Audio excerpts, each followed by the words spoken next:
Hey everybody, I probably won't be on that long, just figured I'd come on and say hello to everybody.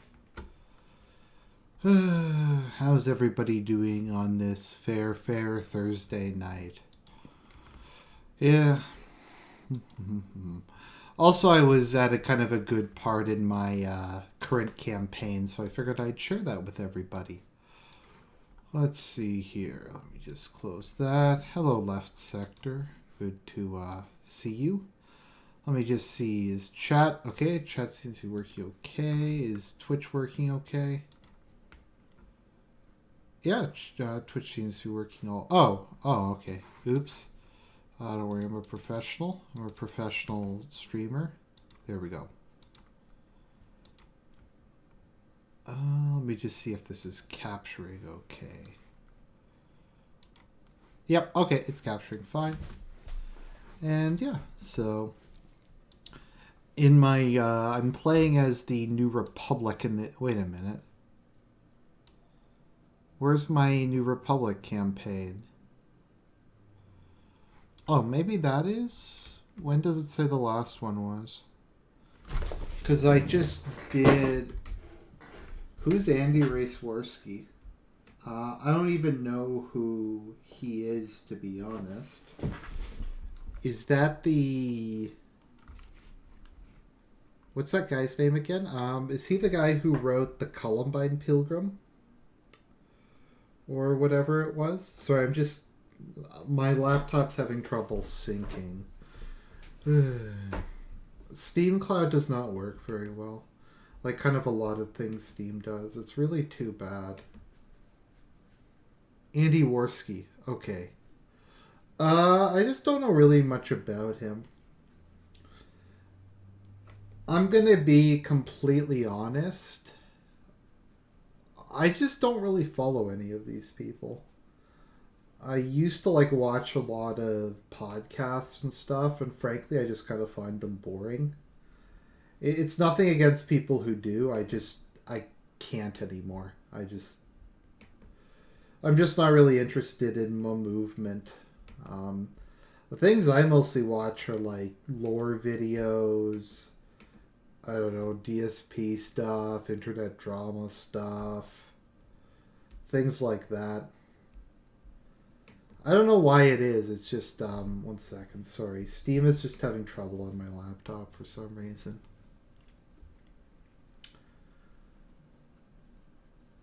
But yeah, I didn't really have much of a on the whole Matt Heimbach thing.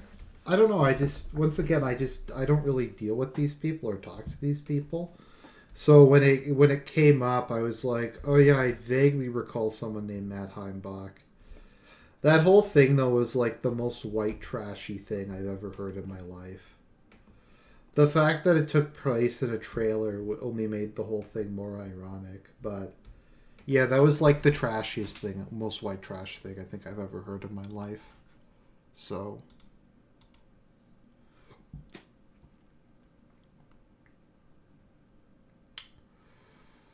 yeah, the whole Matt Heimbach thing was just I don't know. I don't know what you want me to say about it other than the fact that it was just really depressing. Well, not depressing, just lame. I don't know. So I think the funniest thing about it was that they called it. They called themselves. They put professional white nationalists down, like because they were asked by the police, "What is your profession?" and they put white nationalists down when they got arrested, which to me is like the funniest. Like, is just it's so hilariously larpy. It's kind of awesome. So I got to give them credit for that at least. Okay, let's see here. Okay, sorry, just because I was playing it on the train today as I was going into work, so I'm just trying to force my laptop game to sync.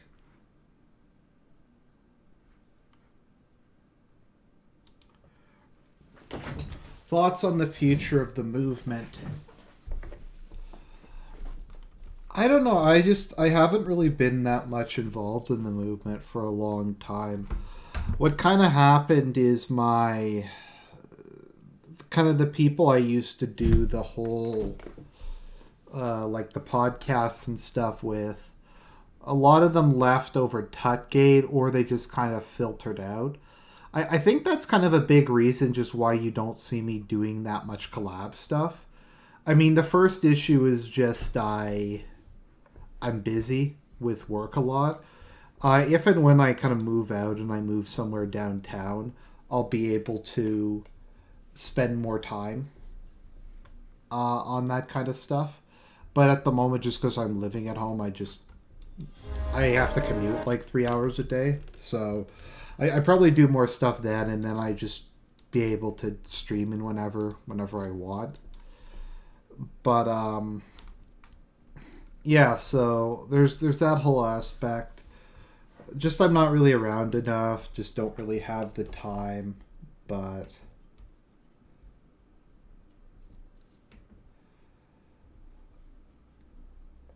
I find just another thing is just the revolving door nature of kind of this community gets to me sometimes. Just I find a lot of people come in and they yell 1488 race war now and they get super larpy, and then within a couple weeks or months or whatever they burn themselves out and then you never hear from them again. And it's just kind of hard to take it seriously and to kind of build any kind of community or whatever with how fast the revolving door is. Just a lot of people I don't think are really. Oh, okay, so just in my current game, I was kind of at a good point because I'm building a Viscount class Star Defender. And I'm going to attack Biss, which is going to be cool. So I'm going to take this planet. Invasion commencing. Let's see here. Unit destroyed. Good, I managed to take. I can't pronounce that. Let's see here. Traps are undoubtedly. Is the like trap thing real? Because I always thought it was just an unfunny meme. Like, are there like unironically people who ask that question about traps? Because maybe I'm just like really stupid or something. Okay. Okay, just because. You kind of got me there for a minute. I'm sorry. Okay, let's see here. I'm just going to auto-resolve that. I don't really need that. Actually, I'll turn the difficulty up just since I've kind of got myself established. But I don't know. I need to get back into a community. Kind of, there's a bunch of like guys I hang out with on a different Discord server. And I've known them for quite a while. One of them is actually one of my best friends IRL. We've met a couple times IRL. So I hang out with those guys, and they're pretty good. They're kind of like raced realist Catholics, I guess you'd call them. So I get along really good with them. And, I mean, some of them have autism, but they're all decent guys. It's, and people have commented that I'm kind of a lot less LARPy and a lot more pragmatic than a lot of people in these circles. I guess that's just kind of the way I am, personality-wise.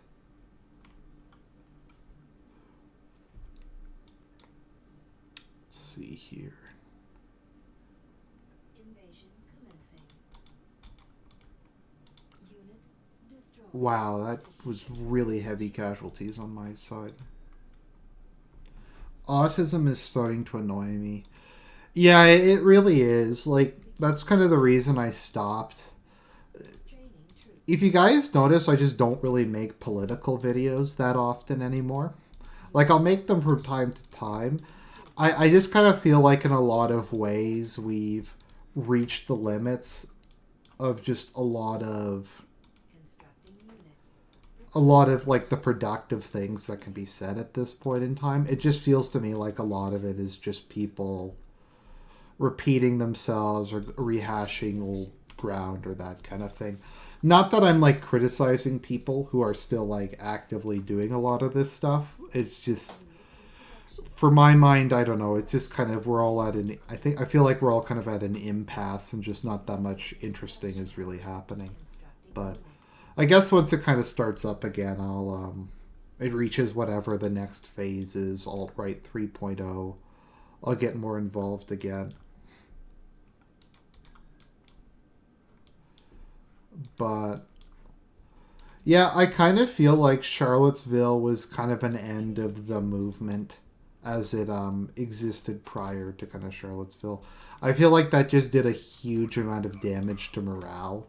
And just a lot of people were just like, this shit's too LARPy for me with like the tiki torches and stuff. Tactical battle. I think that's something you can't really understate. When is 3.0 going to happen? Construction complete. I don't know, someday. Let's see here. I'll launch my next offensive here. Oh, good. Let's see. Free Chris Cantwell. Yeah, a lot of people like him. I've never actually really listened to or watched any of his stuff, but a lot of people seem to like Christopher Cantwell. Isn't he infamous for like being really edgy or just kind of like over the top or something? That's always been kind of the descriptions I've heard of him, but I don't know too much.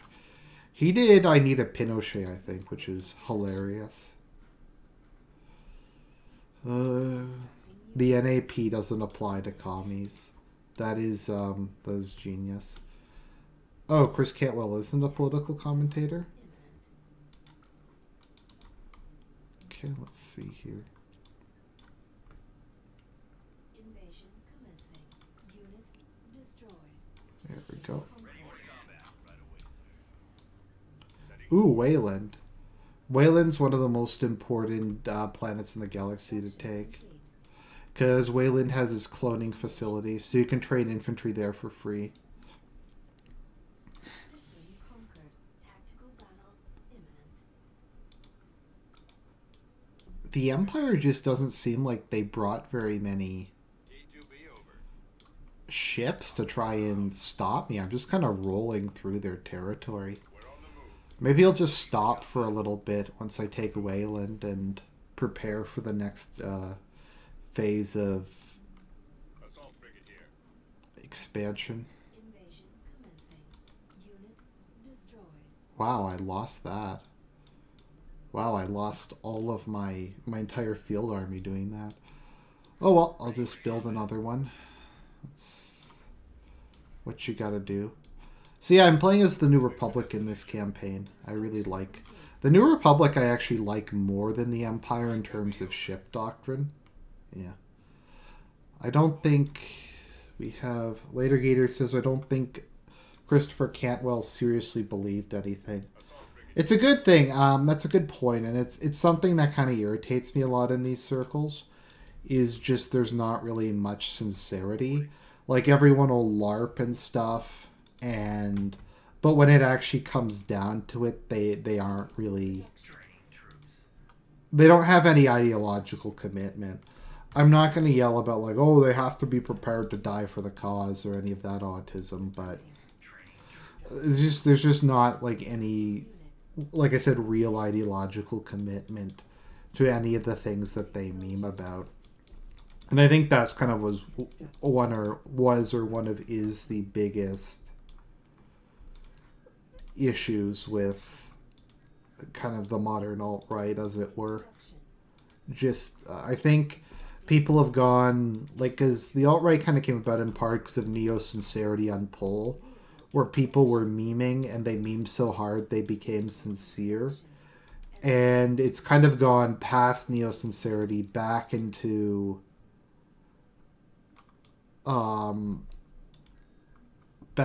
people LARPing so hard they aren't I don't even know how to describe it. Hopefully people kind of know what I'm talking about, maybe.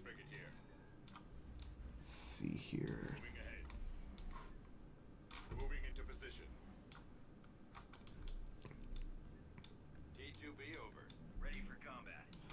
Anyways, there's a large field army, so we'll move out and we'll hopefully take Wayland down.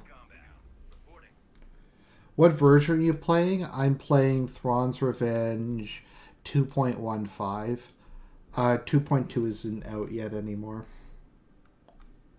Reporting. Ready for combat. Right away. Ready for combat. So I really want to take Biss. The problem is Biss is defended by the Eclipse class Star Dreadnought, and I don't have anything that can deal with an Eclipse yet. Reporting. Did you ever see The Last Jedi? I think it ruined everything Star Wars. Should be over. Yeah, it's the Last Jedi is bad. Somebody posted under my New Republic video, "It's too bad none of this is canon anymore." And to which I replied, I refuse to accept the reboot as canon. Need to be over. The reboot isn't canon, it'll never be canon. I don't know, it's trash. Whatchamacallit was shit. Last Jedi was shit. The Force Awakens was shit. It's hard to tell which one's worse. Need to be over. I have a friend who thinks the worst one of all is Rogue One, Invasion. which I don't think is an unfair position to take. Planetary control. He just says it felt more like a product than anything else he had ever seen in his life. Like it was made by like a committee whose only purpose was to make as much money as possible. Ready for combat. How about some backup?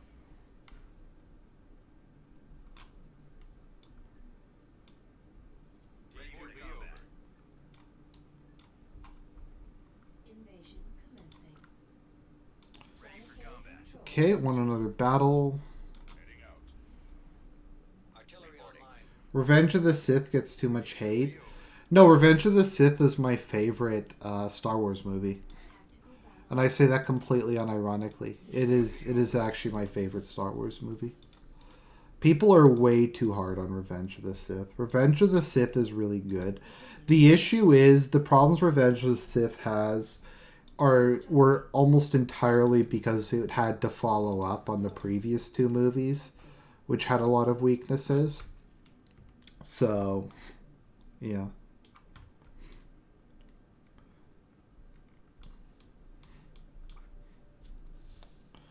So I also think it's just kind of cool to shit on the prequels.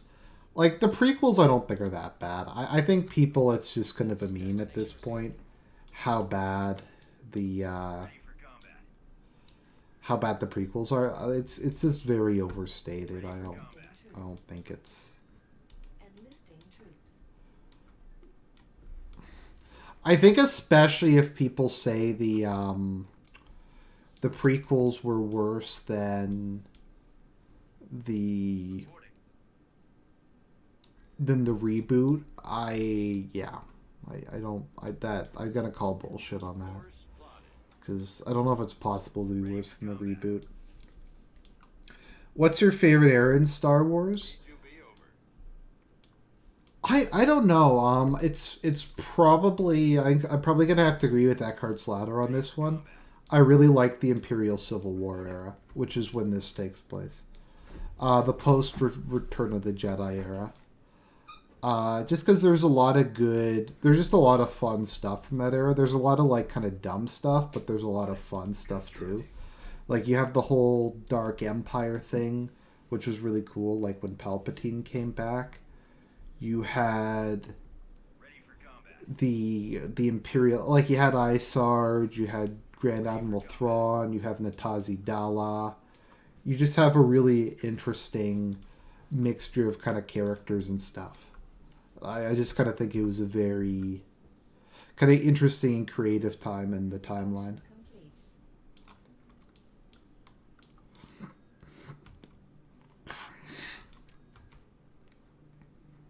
Building started.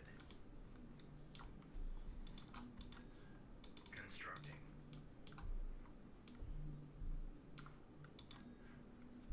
Beginning construction. Mon calamari crews are ready. Hyperborean Hyruleans. Construction. Yeah, it's true. They are pretty. Yeah, the Hyruleans are pretty woke. TBQH. Let's see here. I have a pretty decently large fleet. Because this is Dathomir, so Dathomir... Good, I have my Viscount class. Dathomir is Zinj's homeworld, so Zinj has a... what's it called again? Has a Super Star Destroyer there. So I'm just getting a fleet together to take out the Super Star Destroyer. Let's see here. I could use some more Corellian Corvettes. Vehicle in production. Vehicle in production. Constructing unit. Get a couple more carriers. Constructing unit. Do you think Ebola Chan will ever come back? I genuinely miss her. Ebola Chan will come back at the end of the world. Maybe. I don't know. Someday. Ebola Chan was a funny meme. Of course, I came up with Evola Chan, like a Chan version of Julius Evola. Actually, what I'd like is, you know how they have the wind up, the Clockwork Lincoln and the Clockwork George Washington in BioShock 3? I'd like a Clockwork Evola that has like a laser beam that fires from his monocle. That would be awesome. That would be like the greatest thing ever. It would be really LARPy and kind of lame, but it would also be awesome. On my way. Right away. At your command. Gunboat here, sir. Heading out. Advancing. Go. Fall out.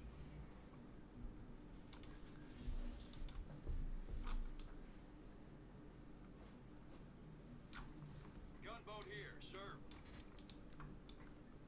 We're heading out. Okay, so I'm just getting the remainder of my ships together, and we're going to go and take out that Super Star Destroyer. So there's at least 2 of them I know of. I think there's 3, because I think Isard has one. So. Okay, so you guys can go up, join the main fleet, and just keep building capital ships here. I only have 1 capital shipyard, so unfortunately. Construction complete. Okay, the thing about Wookiees is Wookiees are actually very high IQ. Wookiees are actually really smart. They just choose to live a very primitive lifestyle because they view over-reliance on modern technology as degenerate. But Wookiees are at least as smart as children, as humans. It's kind of a misnomer.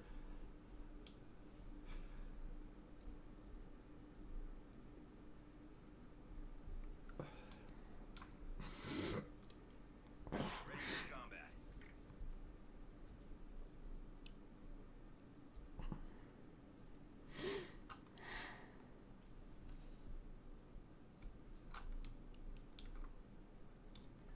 Okay, and we're gonna go and fight Zinj.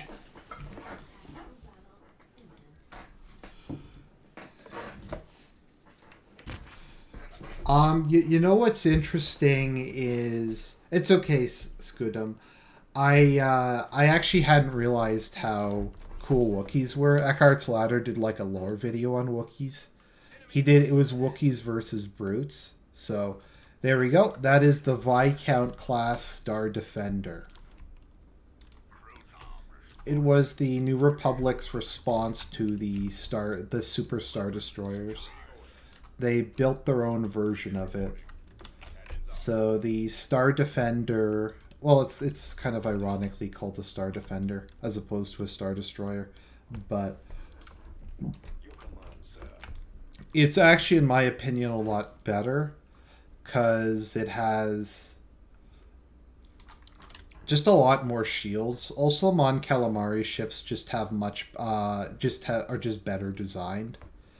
The thing is, it looks like kind of a giant turd, but if you look at this thing from the front, you'll notice the guns are made, those little gun ports are so it can fire all of its cannons from most angles.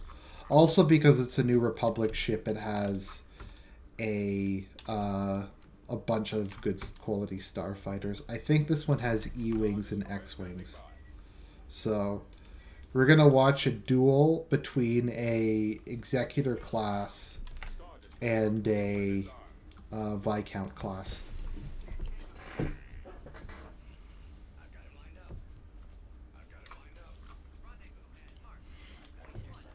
Wookiees also live a lot longer than humans. I think Chewbacca is 200 years old or something like that.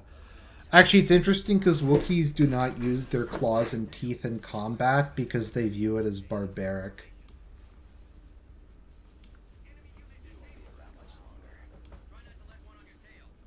So.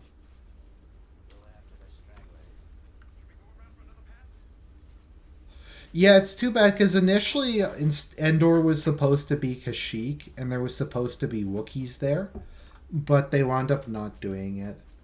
So it's kind of sad because that would have been a lot better. So I really like this ship, the Interdictor Star Destroyer.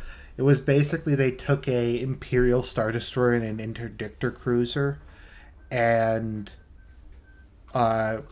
just smashed them together to kind of create this interesting kind of chimera of the two. I happen to have one because I got one when I took over a planet. So there's an Imperial 2. Or as it was nicknamed, the Imp Star Deuce. Yeah, Zinj has a pretty huge fleet here. Wow. This battle's going to take a while.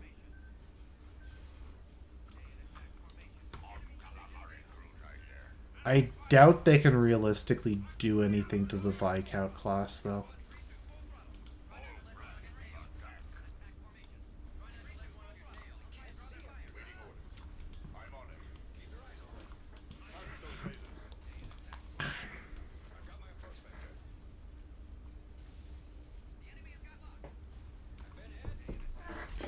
Scudam asks, are synthetic lightsaber crystals better than natural?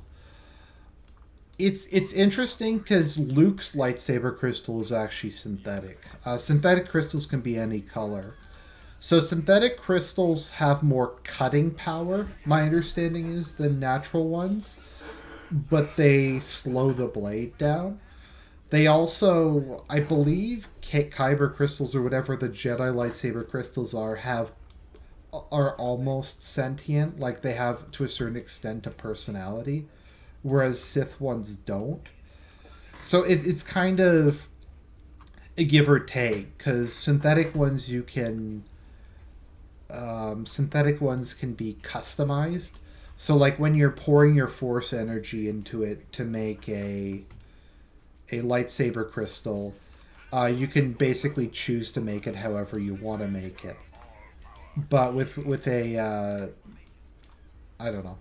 I don't think one's necessarily better than the other. The Sith largely use them to a certain extent also to show a mastery over nature and of the Force, and the Jedi kind of collect them to show that they're.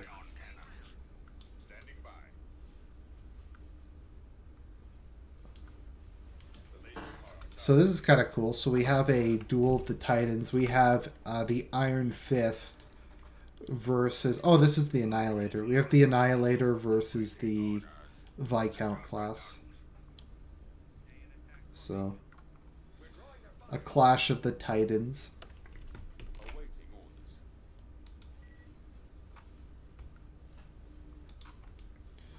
Now the Viscount's probably going to win because the Viscount was actually.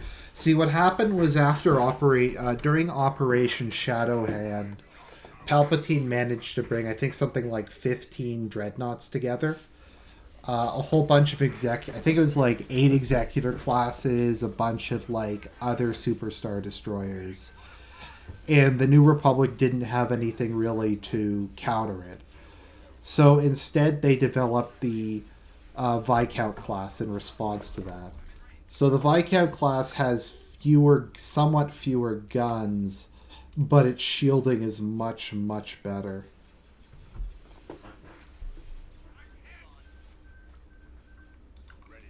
I'm going to lose a lot of ships in this battle, but taking Dathomir is worth it.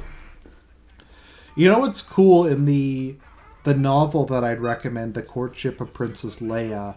Han Solo wins Dathomir in a card game. Because Leia was going to marry, I think, Prince Isidore. Yeah, Prince Isidore of the Hapes Consortium. And part of the reason he was going to marry her is because he was going to marry her. She was going to marry him is because he was going to give her a planet for the Alderaan refugees to go to.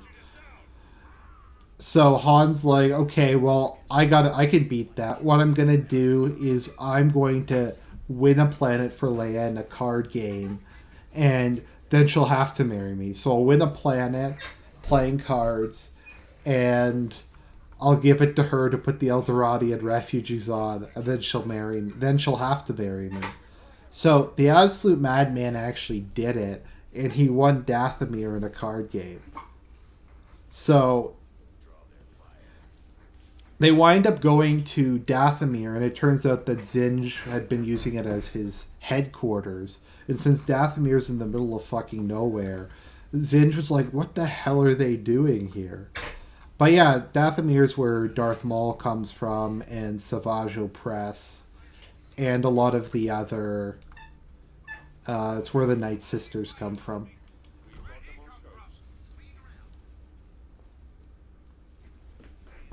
So yeah, the absolute madman won a planet in a card game. That is such a Han Solo thing to do. So he winds up giving the planet to the Night Sisters in exchange for a Rancor's worth of golden jewels.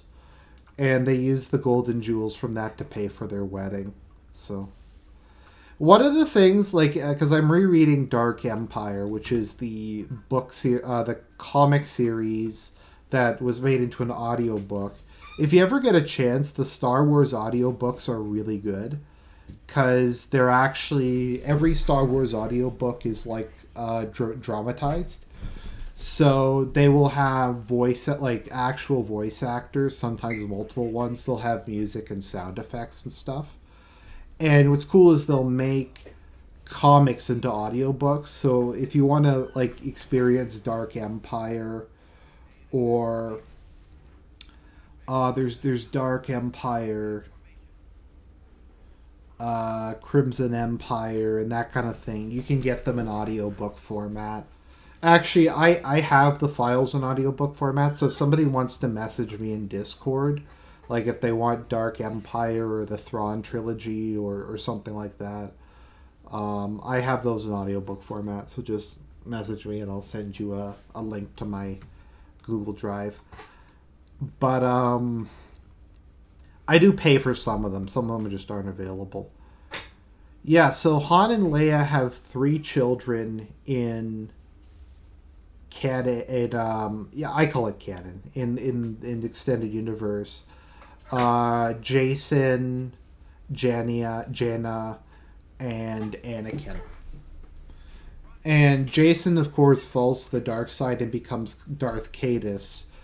Anakin, I think, dies relatively young, but Janna marries Jagged Fel, and she becomes the first empress of the Fel dynasty. So the Fel dynasty are descended from the Skywalkers, which is pretty awesome. It's kind of one of the things that really... What happened to the rest of the audiobooks? What do you mean, Andres, for the rest of the audiobooks?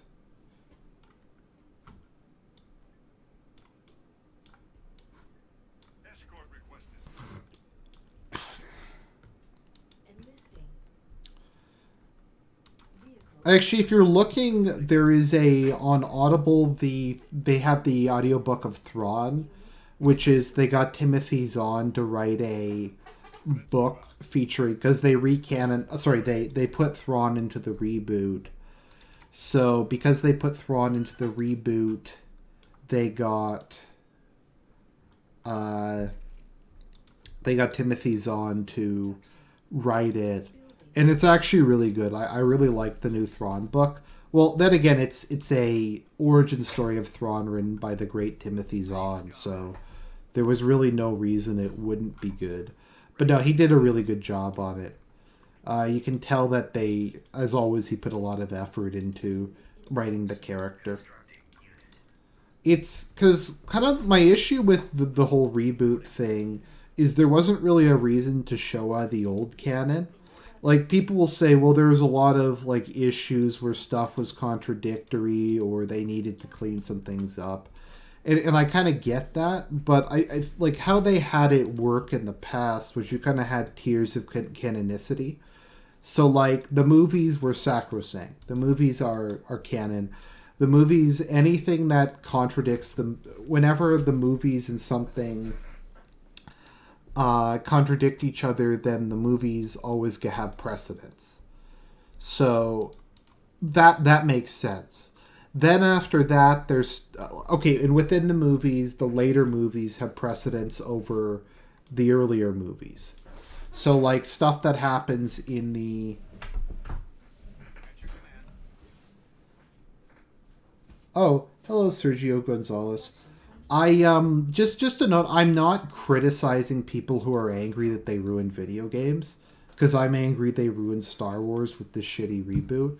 And I think people are justified. I don't think I've ever really criticized people for playing video games. I think I've criticized people who don't have jobs and don't really contribute anything to society and just spend all day playing video games. I've also criticized people who play video games as a job and e-bag. I mean, if people can like make enough money in ad revenue or being an e-celebrity or something and they want to do it for a career, I mean, more power to them.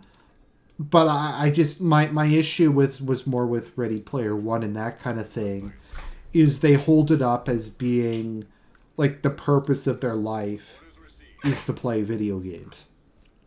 Like they don't believe in God, they don't believe in their people, they don't believe in any of these kind of things that traditionally gave life meaning. They instead are just like Mavidia. And it was a lot of people who just didn't care anything about like politics or anything until they came from a video games.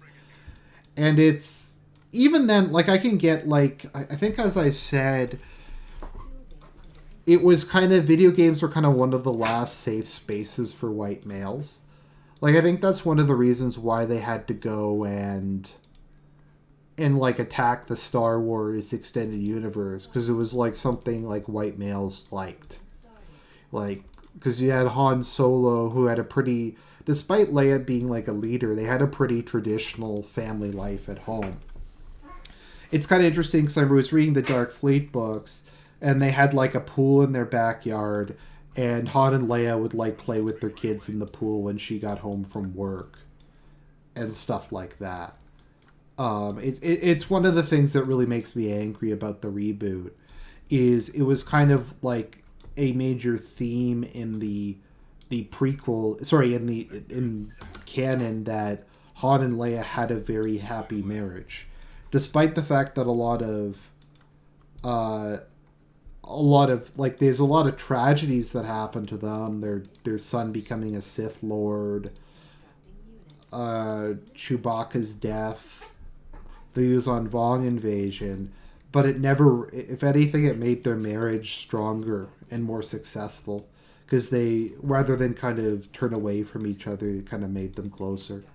And it's a really nice, I think, fictional relationship where you kind of have two people who were maybe kind of immature when they started, and it kind of started off as this kind of wild hate, love-hate thing, and it kind of grew into something more mature.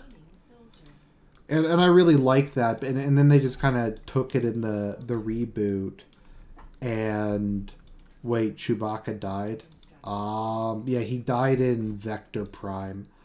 I don't think any of the other characters are canonically dead. I don't think Luke has never, I think, actually died on screen in any of them. Han Solo hasn't died. Leia hasn't died. I think Chewbacca's like the only main cast member who's dead. You know what else is kind of cool? In some of the audiobooks, Billy D. Williams does Lando. Tactical battle. How cool is that? Like the one I'm for Dark Empire, yeah, Billy D. Williams agreed to do the voice of Lando, and it's really great to hear him. Like I gotta give Lando a lot of credit, Billy D. Williams a lot of credit, and Star Wars a lot of credit. I love Lando Calrissian. To me, in my mind, he was a black character done right, because Lando is very much an authentically black character. He like he is very much that, but he's not just kind of like a token character.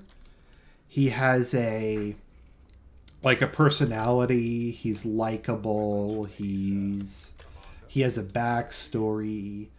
Like I said, but he is very much a black character. Like he's kind of this Mississippi riverboat gambling guy. Like you could see like a guy like like he's a dandy. You could see him like back in some 1920s thing, playing cards, going up and down the Mississippi, smoking a cigar or something. Roger that.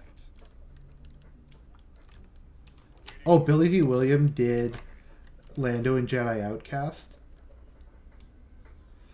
Argent, he's an authentically black character with agency and a decent job.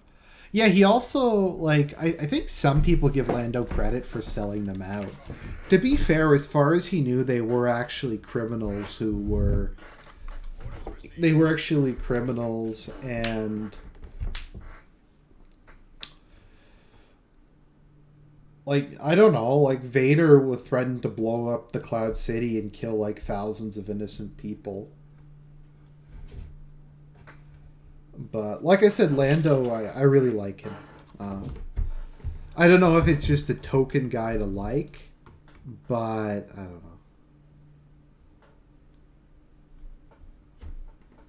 He's kind of sleazy and smarmy, but he's ultimately a good guy.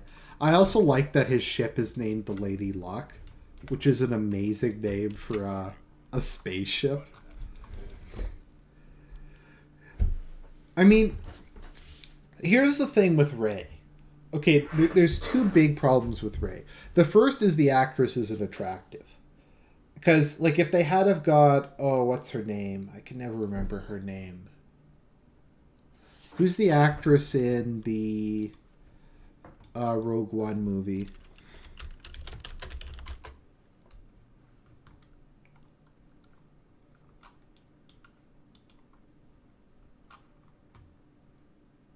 Felicity Jones. Felicity Jones is like a lot better looking than whatever her name is.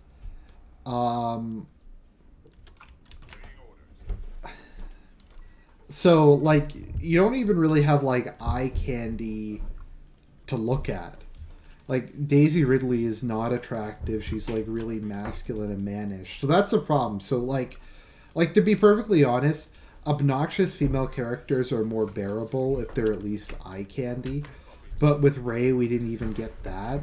We get this unattractive, mannish girl who has no personality and no flaws. So, like, I'm thinking about this. Like, because there's a lot of characters I think you could argue were kind of Suish in Star Wars. Like, who are kind of some of them off the top of your head. Luke has, I guess, some aspects of that to you.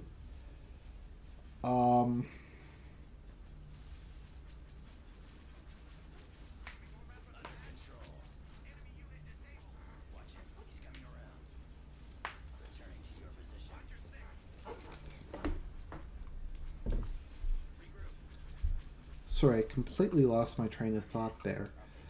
What was I talking about? Yeah, so like Luke has like his absurd force powers. He winds up saving the galaxy. He's the hero. At the same time, Luke isn't a Mary Sue because Luke gets his ass kicked like a lot. A lot of people think he's kind of an obnoxious brat at the beginning. he kind of has to. There's actually ways that he is able to. Oh, I think part of being a Mary Sue is there has to be no explanation for your powers. Luke was trained by two of the greatest Jedi who have ever lived. He's the son of the Chosen One, and he was a war hero. So like, there's reasons for Luke being as powerful as he is. There's like a background. Also, Luke is likable. Luke has like a character. He has flaws. He's too trusting. He's kind of naive. He hasn't really experienced the world enough. Like there's flaws. There's a lot of there are flaws to him. Plus, like, he is supposed to be kind of a Christ-like figure in some ways. So a bit of his, if he has some Suish traits, I think it's kind of justified by the kind of the background. So, like, that's kind of aspects of that. Another character who I thought is almost kind of a Mary Sue in some ways is Palpatine, bizarrely enough. Just because he was this kind of random guy from Naboo who was born with, like, was born as one of the most powerful Force users of all time. And I think you could make the argument that maybe there's not enough of an explanation for why he's so powerful, or that kind of thing. But at the same time, Palpatine is extremely flawed. Palpatine is actually, like, when he becomes Emperor, he's extremely incompetent. Like, he fucks up the whole rebellion. He's unable to deal with the rebels. He comes back to life and he fucks that up too. His his unnecessarily brutal methods lead the galaxy to basically keep trying to, like, rise up and overthrow him. Like, Palpatine and Tarkin are both kind of incompetent rulers. The fact that they were both killed so, like, quickly, in Palpatine's case, multiple times.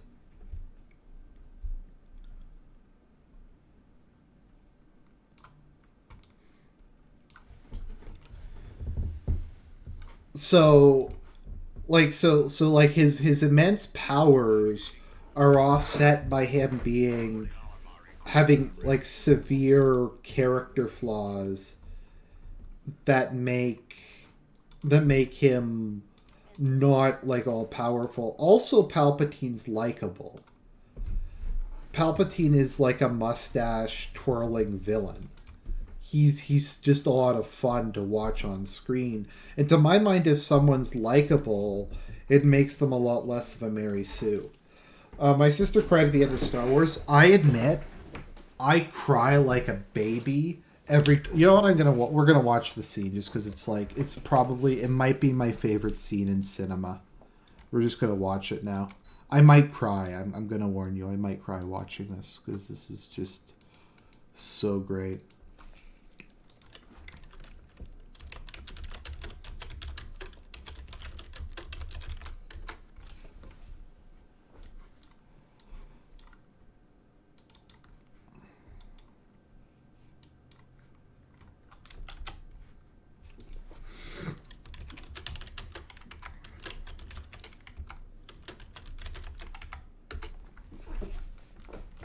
Okay, I'm just going to take a minute and analyze this a bit. Just because I really love this scene. Oh. I should see if you can buy should see if you can get YouTube Red. You have a business in Canada. So one of the people pointed out in this scene that the Imperials are just running by Vader. Like, all of his lifetime of fear, of his lifetime of ruling by fear, of making all these people try to like him, of all that stuff. In the end, they had no real loyalty to him at all. No, in the end, like, none of these people actually had loyalty to him. The only one who's here for him at the end is his son, who was his mortal enemy. Let me try to find that comment, actually, because that was a really good comment someone had posted. Actually, I'll find that on my wall, because I had that open on Facebook.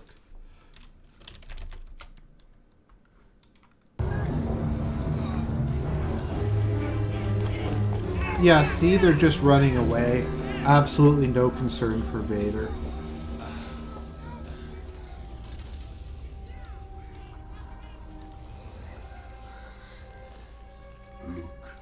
Let me just find the analysis scene. But this is, I think, we'll deal with it in a second, but to me, in my mind, this is one of the most Christian moments in cinematic history. Just because it shows that even at the end, you can still redeem yourself. After his lifetime of evil, after his lifetime of kind of regret and sorrow and anger, Vader was able to come back to the light side. And I guess in a sense, kind of God forgave him through Luke forgave him. Let me see here. Let me find it.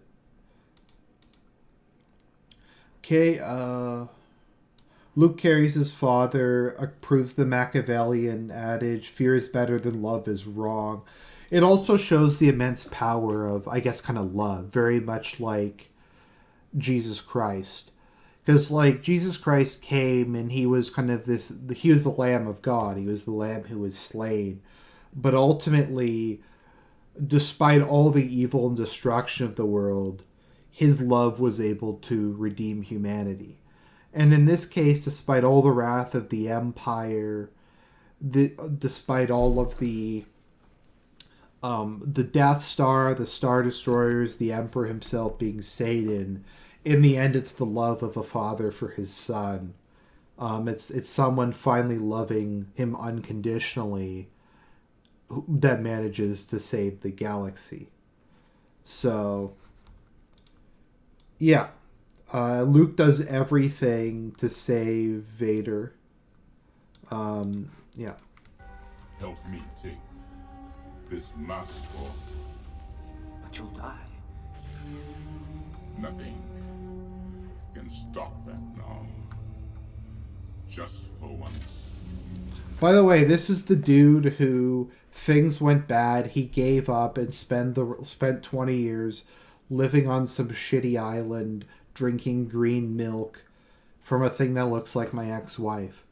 This is Luke. This is like what did they do to him? You had this guy who is the most hopeful, most like he maintained his I guess kind of I wouldn't say naivety, but innocence and purity in the face of horrific life experiences. And like I don't know, I think Mark Hamill was really angry at the direction they took the character. Let me look on you with my own eyes.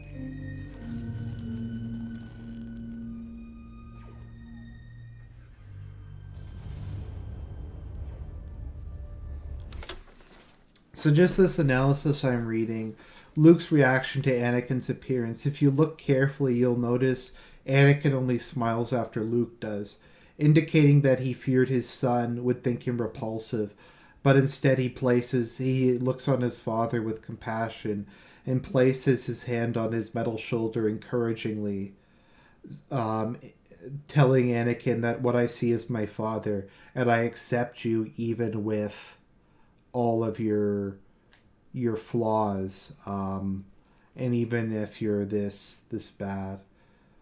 So he sees a lot of Padme in his son.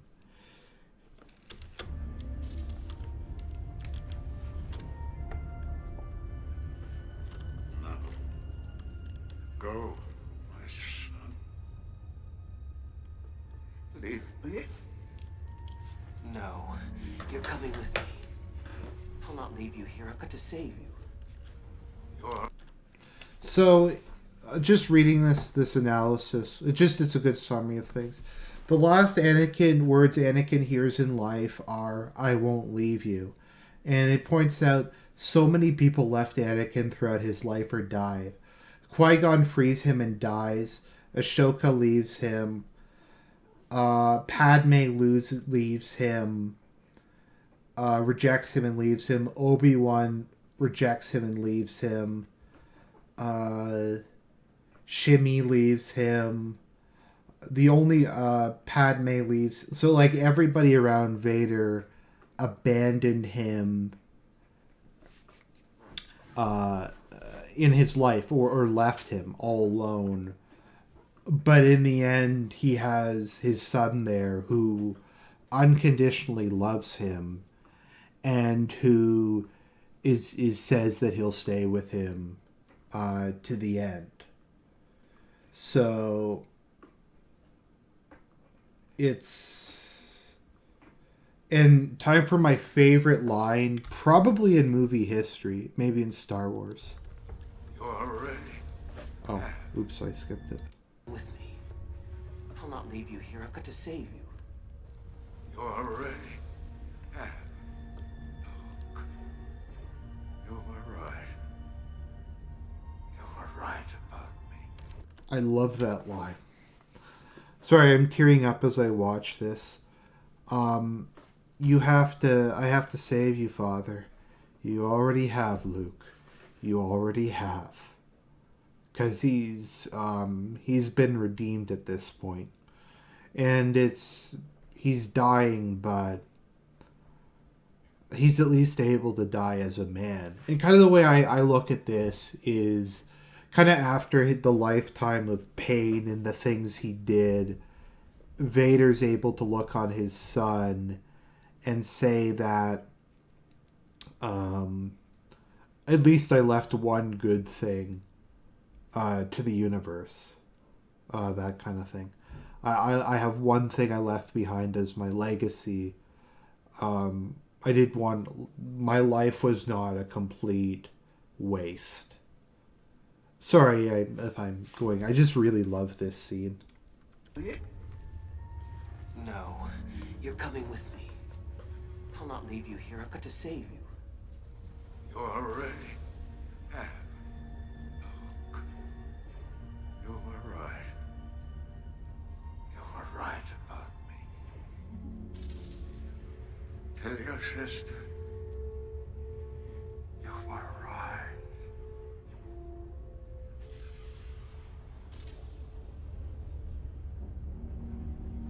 Father.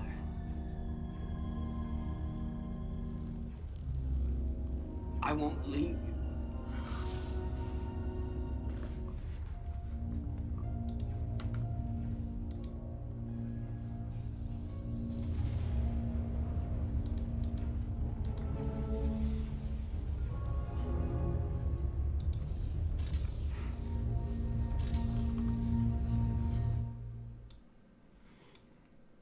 Yeah, so as I said, I just really love that scene. Maybe I'll just cut this part off and put it up as a separate video.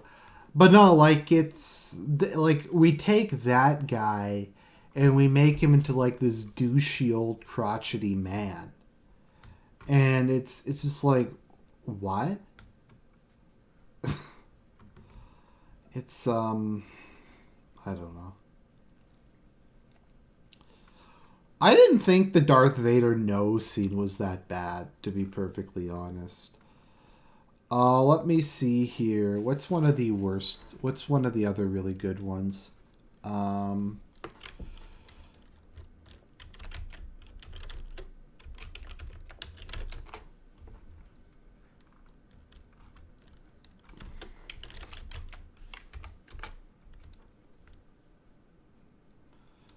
Okay, this is like one of the most like creepy things. I love this scene. This one.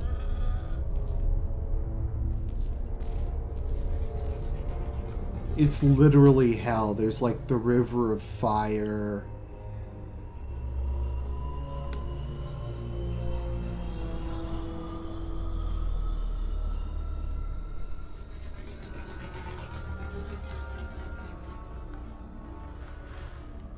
He's all burnt up and deformed. And you have Satan here. Get a medical capsule immediately. Yes, sir. Right away.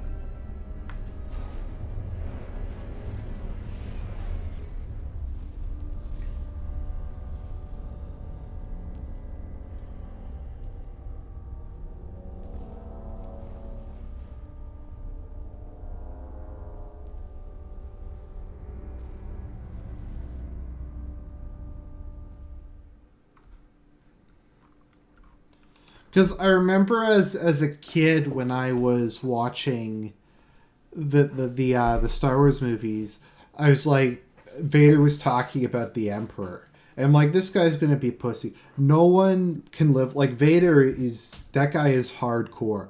What the hell are they gonna do? They're gonna bring some like prissy guy. He's gonna be the Emperor. How could anybody possibly live up to being Vader's?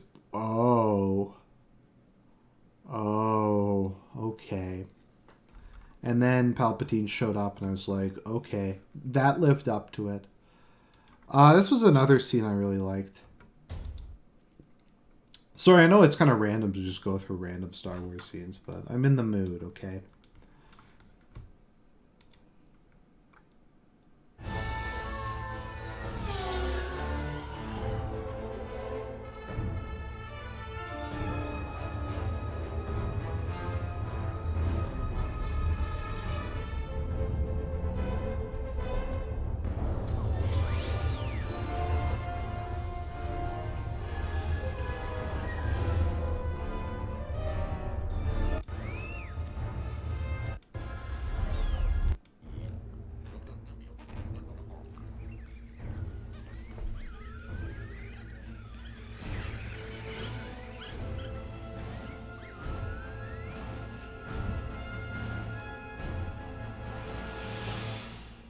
Welcome, Lord Vader. We've been expecting you.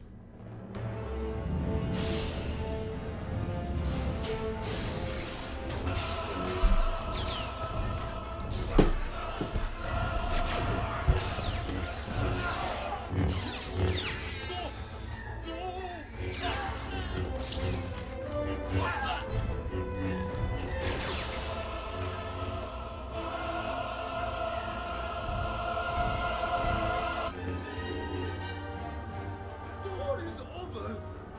Lord Sidious promised us peace. The only one.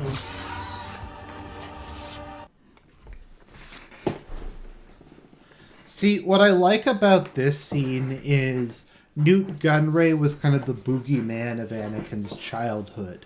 He's like this creepy, scary guy who kind of had tormented him as a little kid.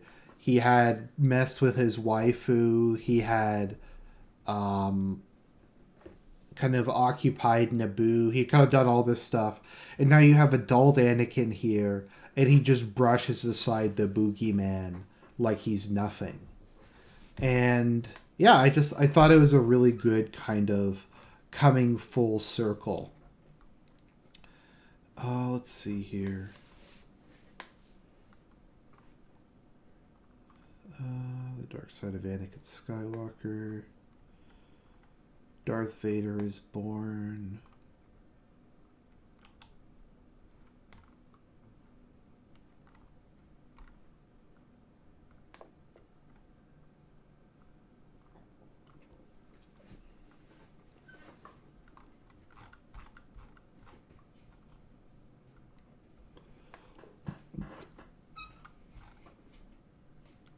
If by brush aside you mean, let's see here.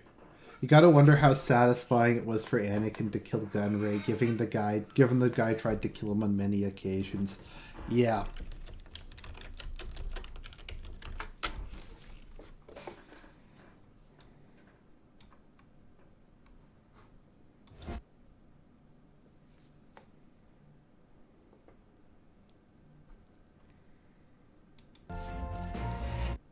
Oops.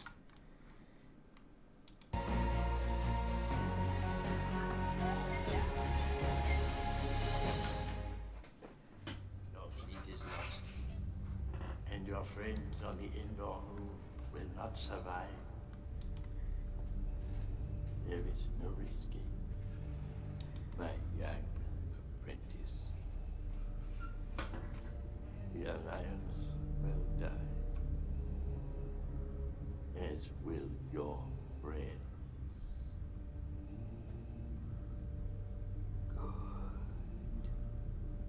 I can feel your anger. I am defenseless. Take your weapon. Strike me down with all of your hatred, and your journey towards the dark side will be complete.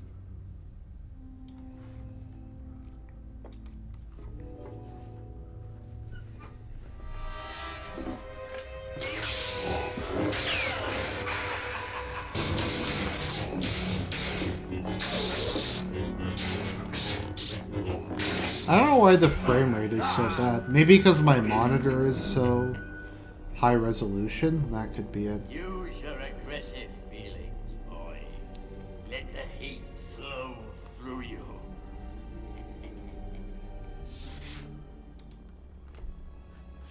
Obi-Wan has taught you well. I will not fight you,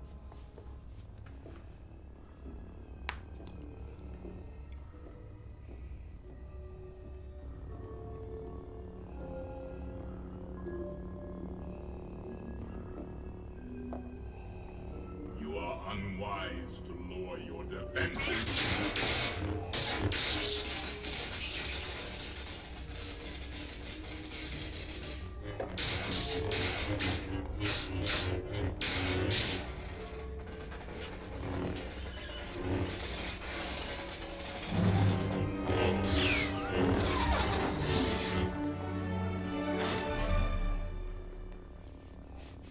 Your thoughts betray you, Father. I feel the good in you. The conflict. There is no conflict.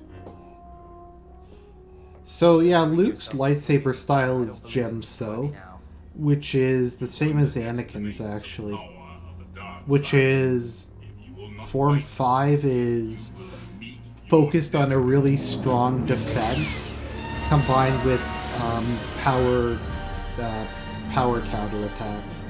It's the form that really strong people use. Like Vader uses it, Bane uses it. Most of the kind of the big bruisers in Star Wars use Gemso. Luke isn't very tall though, but I guess he's just really physically strong. Vader uses kind of a hybrid style because he's stronger but less mobile. Will not fight you. give yourself to the dark side. It is the only way you can save your friends. Yes, your thoughts betray you. Your feelings for them are strong, especially for sister. So, you have a twin sister. Your feelings have now betrayed her too. Ooh. Obi-Wan was wise to hide her from me. Now his failure is complete. If you will not turn to the dark side, then perhaps she will. Yeah, he really baits Luke into just going apeshit on him here. Yeah, you can see Luke is... That's kind of a Gemso thing, just the really strong power attacks, just beating the crap out of someone.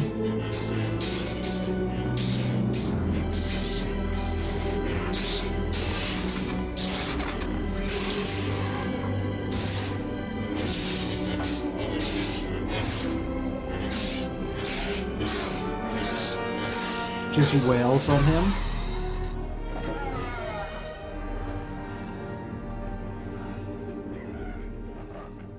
Vader incorporated Surisu and Makashi into his fighting style because he was more fighting other lightsaber uses after that part. Let's see here. What else do we have? What was I thinking of?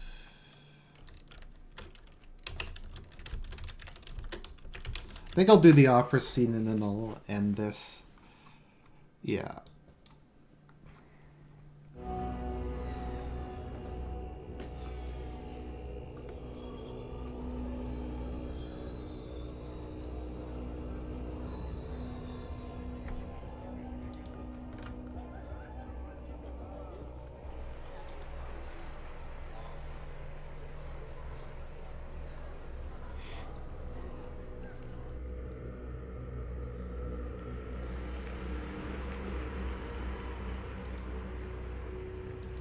To see me, Chancellor.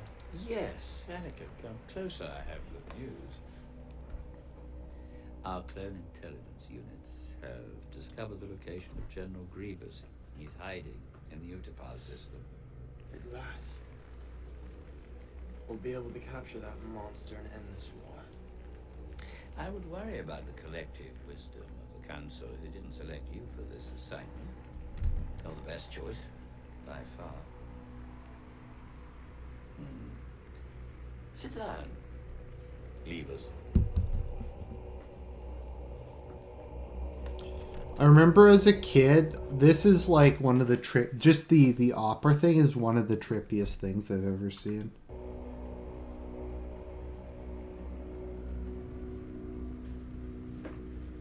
Anakin, you know I'm not able to rely on the Jedi Council.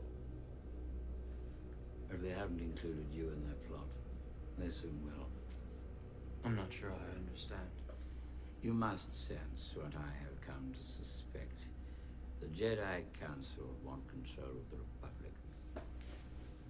They're planning to betray me. I don't think. Anakin, search your feeling.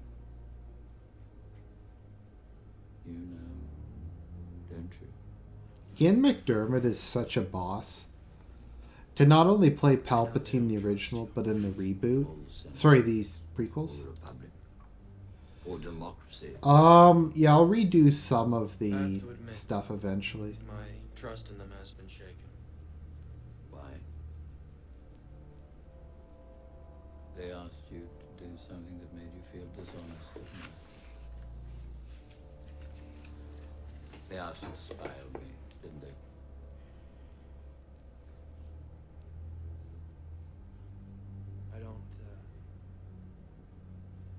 I don't know what to say.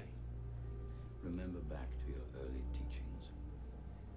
All who gain power are afraid to lose it, even the Jedi. The Jedi use their power for good. Good is a point of view, and the Sith and the Jedi are similar in almost every way, including their quest for greater power.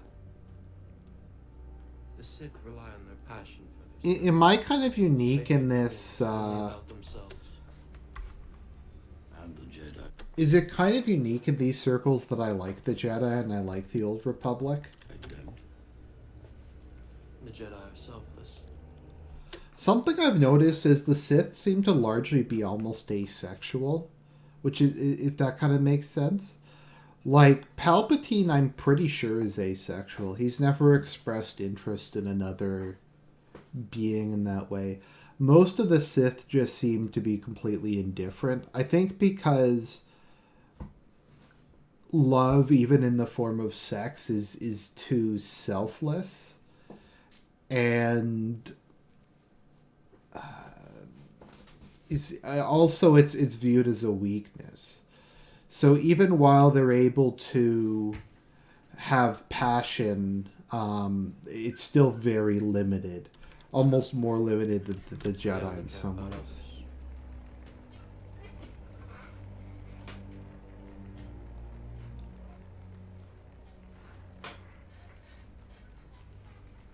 You ever hear the tragedy of Darth Plagueis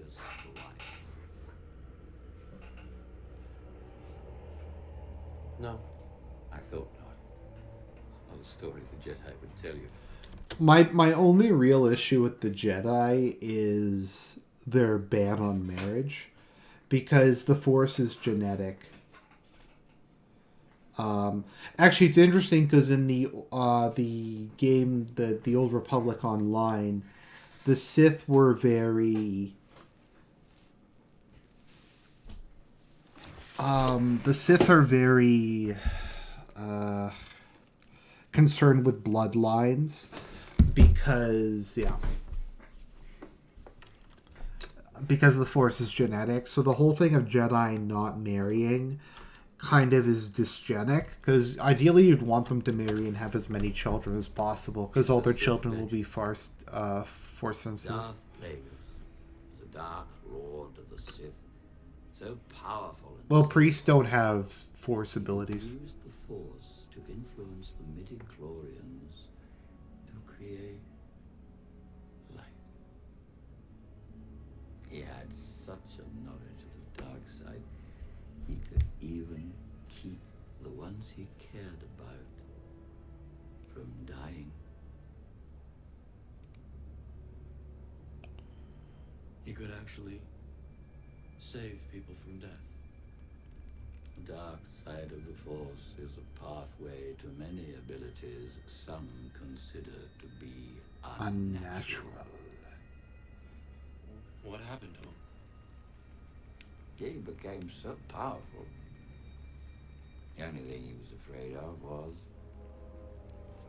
losing his power, which eventually, of course, he did.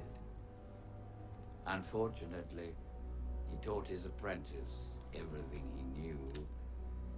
Then his apprentice killed him in his sleep.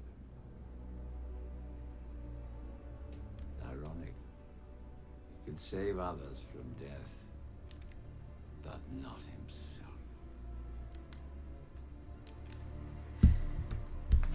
Is it possible to learn this power? Not from a Jedi. You know what's funny? The people who Plagueis cared about that he prevented from dying were his science experiments.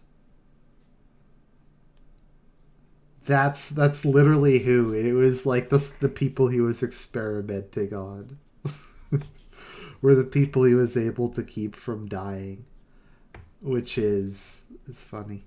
Anyways, I think that's enough for tonight. I'll do some other stuff, and I'll talk to you guys later.